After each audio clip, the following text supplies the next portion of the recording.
Dinosaur का अंडा। एक छोटे से गांव में जंगल के किनारे रहने वाला एक जिज्ञासु लड़का कार्तिक, जिसे घूमना बहुत पसंद है। एक दिन दोपहर में घूमते घूमते वह गहरे जंगल में चला गया तो उसे कुछ अजीब सी चीज़ दिखाई दी। एक बड़ा चिकना अंडा जिसके खोल पर अजीब आकृतियाँ बनी थीं। कार्तिक ने डरते डरते धीरे से उसे छुआ और जैसे ही उसने छुआ वह अंडा हिलने लगा। अचानक उस पर एक दरार पड़ गई और कुछ ही पलों में छोटा सा सिर बाहर निकला जिसकी बड़ी बड़ी आंखें चमक रही थीं। ये था छोटा सा डायनासोर।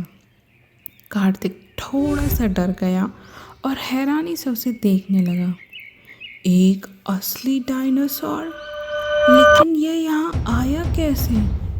उसने सोचा कि उसे इस नन्हे जीव की रक्षा करनी होगी क्योंकि जंगल में बहुत से जानवर होते हैं। उसने सावधानी के साथ बेबी डायनासोर को अपनी गोद में उठा लिया और निकल पड़ा पता लगाने की ये कहाँ से आया है।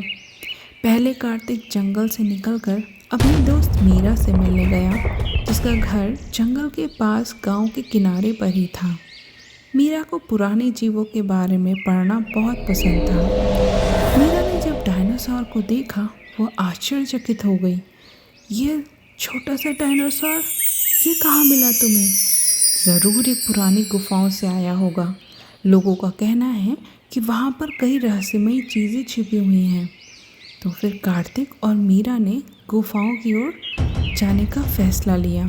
वो दोनों चल दिए, लेकिन ये सफ़र इतना आसान नहीं था। उन्हें एक हिलते हुए पुल को पार करना पड़ा जो एक तेज बहते हुए नदी के ऊपर था। फिर उन्हें एक सोते हुए भालू के पास से चुपचाप गुजरना पड़ा और एक ऊंची पहाड़ी पर चढ़ना पड़ा। इस दौरान छोटा डायनासोर हल्की हल्की आवाज़ें निकाल रहा था जैसे कि किसी को पुकार रहा हो। आखिरकार वे गुफाओं तक पहुंच गए। अंदर उन्हें विशाल पैरों के निशान एक अंधेरी सुरंग की ओर जाते हुए दिखाई दिए। यही रास्ता होगा, कार्तिक ने धीरे से कहा।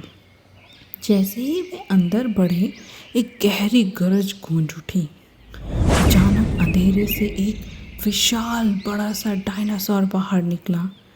उसकी आंखों में चिंता झलक रही थी। छोटा डायनासोर खुशी से चहक उठा और उसकी ओर भागा। बड़े डायनासोर ने उसे प्यार से अपने पास समेट लिया।